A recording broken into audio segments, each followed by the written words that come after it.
Hi everybody, happy Friday. We made it, another week of quarantine in the books, and it's time for the weekend.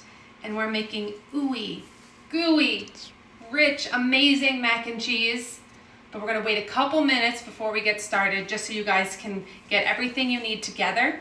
So just a reminder, you should have a big pot of salty water up on the stove and boiling so we can get that pasta in there as soon as possible. You should have your oven preheated to about 350 to 375 because we're gonna bake the mac and cheese for a little bit later on so we get a nice kind of crispy crust on top. And you should have your cheese and half and everything ready to go. Are we ready to start cooking? Do we need another minute? Got people joining now. Okay. Got 10 people in, so. All right, I'm gonna wait one more minute and then we can get started. But I hope you guys had a great week. The weeks are flying for me. I don't know why, but it has just flown by. And I can't believe Easter Sunday is already next week. And Passover is coming up, so everyone hopefully gets to spend some time with family, but I'm not quite sure that's possible. But at least we can hopefully make some delicious holiday recipes this week together. I'll have to put some things together for all of you. But I think we might be ready to go. All right, let's get started. So this is a family recipe for mac and cheese. I actually have no idea where it came from, but my mom's been making it for probably 15 plus years. And it is my favorite mac and cheese by far. And what's so great about it is it's so simple. A lot of mac and cheese recipes, you have to make a bechamel sauce first or start with a roux, which is flour and butter, just to make that nice, creamy, rich, thick texture. But we're not gonna do that at all. It is so easy, and you're gonna see it is incredibly creamy. So first step is to boil our pasta. It's gonna take only 7 minutes because it'll continue to cook once we add the cheese and everything and put it in the oven. So you only wanna cook it for 7 minutes if you're using small pasta. So small pasta would be an elbow pasta like this. So these are small, or small shells. Those are my favorite types of pasta to use. If you're not using those, just ask me, or just let me know because I'll let you know how long, but you might wanna just up the cooking time about 2 minutes or so. But we're gonna take an entire box, so 1 pound of pasta. So that was our elbow pasta. And we wanna stir it right away or else they'll all get stuck together. You also should have some vegetable oil or canola oil on hand. I'm just gonna put about a tablespoon of oil right in that pot, and that'll also keep the pasta from really kind of getting stuck together. It's a little trick, and you can do that with any type of pasta, even when you're making just pasta with regular tomato sauce or something. You put a little oil in the water, keeps the pasta from sticking together. So just stir that together, and I'm gonna set my timer for 7 minutes. Alexa, set a timer for 7 minutes. 7 minutes. Thank God for Starting Alexa. now. So now we're gonna get our cheese cut up and ready to go. So I have Velveeta in a block form. You might have had it shredded. Sometimes you can find it in a bag already shredded, that's great too. But I feel that it's even creamier when you get it in block form. And this is like American style cheese. It's actually usually not even refrigerated, which kind of freaks me out sometimes, but I don't ask questions. I don't look at what the ingredients are. It just makes for the most creamy mac and cheese. And we're using a blend of cheeses, which are gonna give us flavor, a little bit of that cheese pull, and the rich creamy texture that we want. So this is Velveeta. This comes in a block, and it actually tells you the measurements. We want here 1 1/4 cups, okay? So I kind of pre-measured it out a little bit. And if you have a little bit more, that's even better. You're just gonna get a cheesier end product. So don't fret there if it's not exact. I'm gonna grab a bowl and we're just gonna cut this up into smaller cubes. The smaller the better, just because it'll help it to melt easier later on. So just make like little 1/2-inch cubes or so. Does not have to be perfect because again, this is all gonna melt together.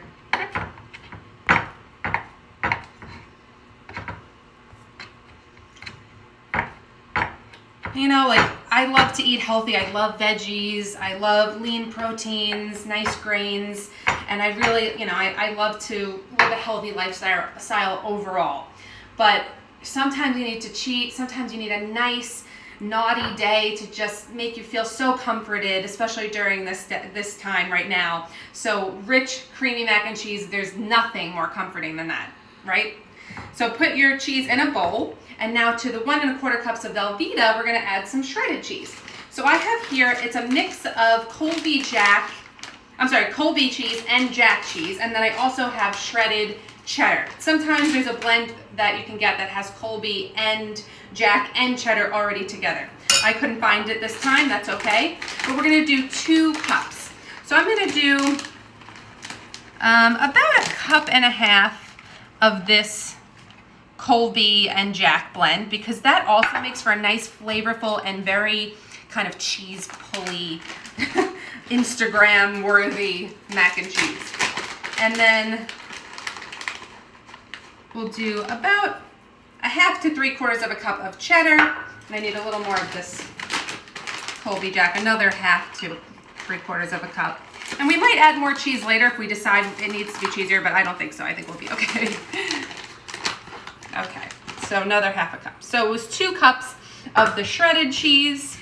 And if you just have the blocks of cheese and you're shredding it yourself, use a big box grater with the large holes and just grate it yourself. And actually, when you grate your own cheese, it makes for a much creamier product at the end. And why is that? Because usually in the bag, there are some fillers that they actually add to the cheese to keep them from sticking together. So it's like some kind of a separating agent. And sometimes that can affect the creaminess, but because we have the blend of Velveeta and everything, it'll still be extremely creamy. But if you grate your own, even better. But for time's sake, we're trying to keep it easy. So let's set that cheese aside.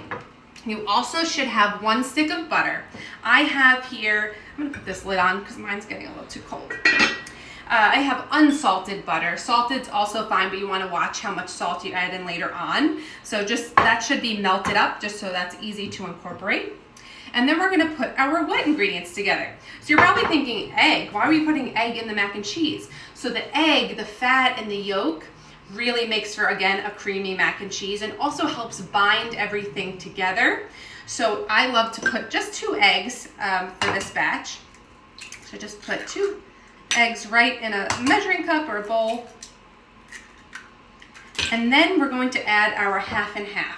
So we need 2 cups of 1/2 and 1/2. Any questions so far? You guys with me? No questions yet. No questions yet, all right. How many people are cooking with me? Got 12. All right. Okay, so now, again, I always forget a fork. I'm just gonna use a spoon. We're just making a little bit of a mess, but it's okay.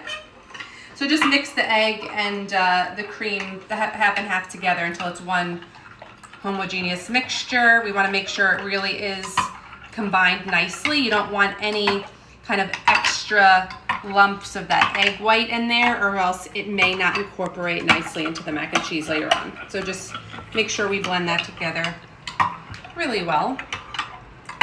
And I like to use 1/2 and 1/2 because obviously there's it's 1/2 milk, 1/2 cream, and the cream also just gives you a really creamy mac and cheese. You can use whole milk if you really want to. But if you're gonna do this and you're already having all this cheese and butter, just go all out, right? You can eat this as your main dish, which I'm doing tonight. You can have it as a side with some chicken, some beef. It's great in the summer to bring to a barbecue or 4th of July or something like that, because you can make it ahead of time, put it in the pan, and then bake it later on. So really, really easy. You're gonna see I have 2 pans here. 1, because I have a small oven and I can't fit a big pan, and 2, because I'm only just at my house, just me and my husband. So I'm gonna separate it. We're gonna keep 1 for us to eat tonight, and then leftovers probably for lunch this weekend, and then 1 to put in my freezer so that I can eat it another day. So, because 1 pound of pasta actually does make a lot of mac and cheese. It's great for a big family. So that cream, heavy cream, 1/2 and 1/2 and egg mixture is ready to go. We're gonna add some salt to that. I like to add it to the liquid because then it mixes in a little bit better and more evenly. So I'm gonna put about 1/2 teaspoon of salt to start. We'll taste it later on. Some cheeses are a little saltier than others, but these are fairly mild cheese as far as the Colby and the cheddar goes. So definitely need a little bit of salt. And then I'm gonna add some cracked black pepper. So about a 1/4 teaspoon or so. Another thing that's great about this recipe is you can change it up. Someone mentioned the other day that they were gonna put bacon in theirs. I'm pretty sure they're watching. Oh, our pasta should be done. Alexa, stop the timer. So you can totally add some crispy bacon on top in the breadcrumb mixture, or even fold it in with the mac and cheese. You can add some chunks of like a buffalo chicken, make a buffalo chicken mac and cheese. How good is that? All right, so we're gonna set that aside. So we just added salt and pepper, egg, the half and half. Our pasta should be ready to go. So it is almost cooked, but not fully, and that's okay because we're gonna cook it again. So now we have to drain our pasta. So I have to take mine to the kitchen because my kitchen's not here. So stand by. I have to grab also something to hold this with. And drain it completely and put it back in the same pot, okay? So stand by. I'll be right with you. Any questions while we're draining? Where will you post this recipe? Okay, I will be posting, can you hear me? I will be posting this recipe on YouTube, and also it is on gotroomformore.com already, but it's called truffle macaroni and cheese. This time you have the option to make truffle, or you can do it just regular, and I'll show you both. All right, my pasta is drained. I hope yours is doing okay. Okay, we're back to business. So, now my stove is on very low heat, okay? And we are going to first put in there our whole stick of melted butter. Mix that all together. Then all of our cheese. If you didn't hear me when I was draining the pasta, the recipe is on my website, gotroomformore.com, under truffle mac and cheese. But you don't have to make it truffle if you don't want to. And I'm going to show you how to make it not truffle and with truffle. So we'll show you both ways. So put all that cheese in there. Now your pot is on low heat. Just kind of mix this together until the cheese is just starting to melt. And then we're gonna put our half and half mixture. But first we wanna just get that cheese starting to incorporate nicely. It takes a couple minutes. And that's why, see, we're heating the pasta at this stage also, so we didn't wanna boil it too much until it's mush. So that's why 7 minutes is good enough to start. Pot is hot. Any other questions? Not yet. Okay. So just get this starting to melt. It's getting ooey gooey, sticky. And I can also tell by eye. Once in a while I add a little more cheese. We'll see. But right now it looks good because the Velveeta is not fully melted yet. We have a suggestion to put in a pinch of sodium citrate. Sodium citrate, interesting. Apparently it's life-changing. So is that like an MSG? Tell me, what is it? I need to hear. Tell the people. Sodium citrate, I'm guessing it's something salty. Thanks for the suggestion. Where do I get sodium? Citrate? Nitrate? Citrate? Citrate. Interesting. Citrate? Okay, so we are almost melted. Let's get a little close up here.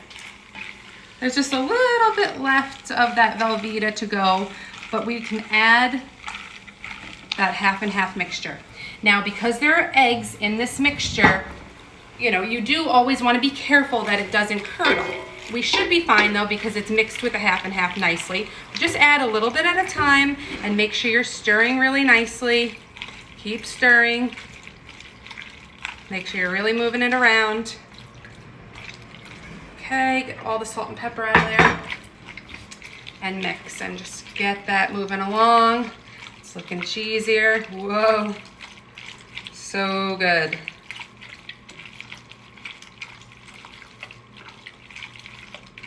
And you'll see it just starts to come together before your eyes. And the heat, that low heat, and the heat of the pasta is also cooking the egg. It's not scrambling it, but it's cooking it to a safe temperature so that you don't have raw egg in your mac and cheese. Which brings me to my next point. You don't have to bake it. If you just want it as is, just cook it a little longer over the stove. Again, just to make sure that egg is to temperature, and then enjoy it as is. I like to bake mine only for like 10 to 15 minutes max, just to get the top of the breadcrumbs, which we're gonna put on, nice and golden brown, but then the inside is still ooey gooey. And that's what's, you don't want to dry. I don't like when you bake the mac and cheese too long and then it gets kind of curdly and separates and it's not quite as cheesy. Look at that. Okay, so get close.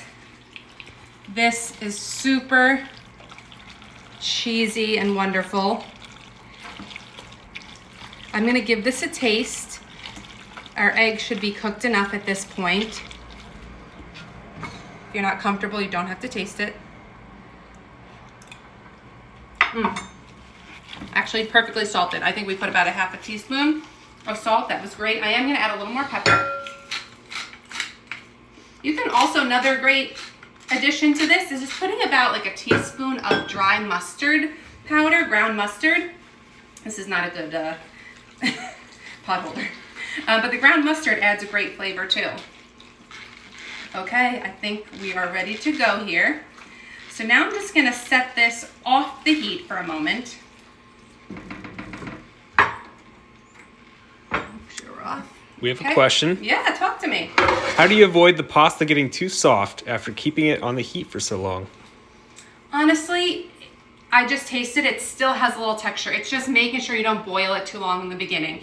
It really will never become too mushy. I feel like the cheese kind of just wraps around it and kind of protects it almost a little bit. It never gets too mushy. And even if it is a little mushy, you want this to be kind of a cheesy, gooey dish anyway. So it'll be fine. All right, so now I have my pans, or you can use just one. I like to use one big rectangular Pyrex dish. I like them to be on the deeper side. I'm spraying it with nonstick cooking spray. You can just put a little butter. I like it to be on the deeper side because then it gets, again, you get a gooier, I keep saying gooey, but that's the best word for it, a creamier texture on the inside. So now we're just gonna pour our mac and cheese in there, and then we're gonna make our breadcrumb mixture, which is really, really easy. Okay, so let's take our pot, pour it in. Oh yeah, I'm gonna put some in there, like I said, and some in this one. All right, hard to do with one hand here. Looks awesome. Okay, so good. Make sure you get all that cheese. Okay, now the breadcrumbs. Let me just clean up my space. Now again, you can leave the breadcrumbs out if you don't like that texture, that's totally fine. But I like a little contrast, that nice crunch of the panko, and these are these Japanese style breadcrumbs. They're a little bit larger, and that makes for a beautiful crust on top. So let's just put about 1 cup of panko in a bowl. And then this is where you can choose truffle or not. Just so you know, truffle oil, a little goes a long, long way. So I didn't even put it in the mac and cheese. I'm just gonna put it on the topping. But you know what? Tonight I'm feeling no truffle. But if you're gonna do truffle, just about half a teaspoon of truffle oil in this mixture, and you are good to go, okay? If you're doing plain, which I'm gonna show you, because I think during these times, probably most people don't have the truffle oil on hand. We're gonna do just olive oil, salt, and pepper. So a couple grinds, we have 1 cup of the panko, a couple grinds of the black pepper, a little pinch of salt. Make sure you're using plain breadcrumbs. If you don't have plain, you have seasoned, you don't want to add any seasoning because there'll be enough salt in there. And now let's just put about like 2 tablespoons of olive oil to start. This is extra virgin olive oil, which has a lot of flavor. And we just want to mix this together until it's moistened, kind of like wet sand. Perfect. Looks great. And now it's just as simple as this. We're just going to sprinkle the breadcrumbs on top. And if you have kids that you feel like might not want the breadcrumbs, just leave half of it plain or whatever you like. I've got another question. Okay, How can we find out when you're cooking live again? All right, so actually, thank you so much for asking.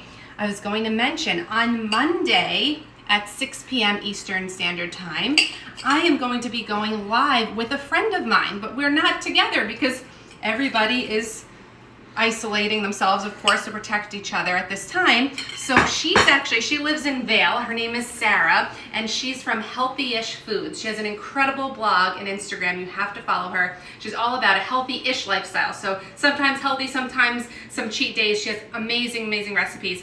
And we're going live together on Monday at 6 p.m. Eastern Standard Time, and we're doing 20 minutes total. She's doing 10 minutes, I'm doing 10 minutes, but you'll see a split screen of the two of us together. And I'm making a chocolate peanut butter lava cake.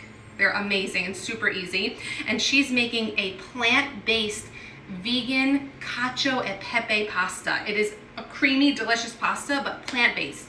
You're gonna absolutely love it. You should check it out Monday at 6. So let's take a look at our mac and cheeses. I'm gonna put one in my freezer, so I'm just gonna actually just reserve this one on the side, and I'm not gonna bake it yet. If you're going to save this, put it in your fridge now or put it in your freezer, come back to it later. And this one's going in the oven, and it's gonna bake for about 10 to 15 minutes tops. All I want is that breadcrumb to be golden brown and a beautiful crust, and that is it, and we'll be ready to enjoy. For the sake of time, we will cut it off here, and I will post my final product in a few minutes when this is done. But thank you so much for joining me. That was super simple. You can see creamy, delicious, homemade mac and cheese. And thank you so much for joining me. I'm Danielle from GotRoomForMore.com. Please check out my website. I'm constantly posting new recipes, and thank you so much. Have a wonderful weekend, and thank you for joining my live.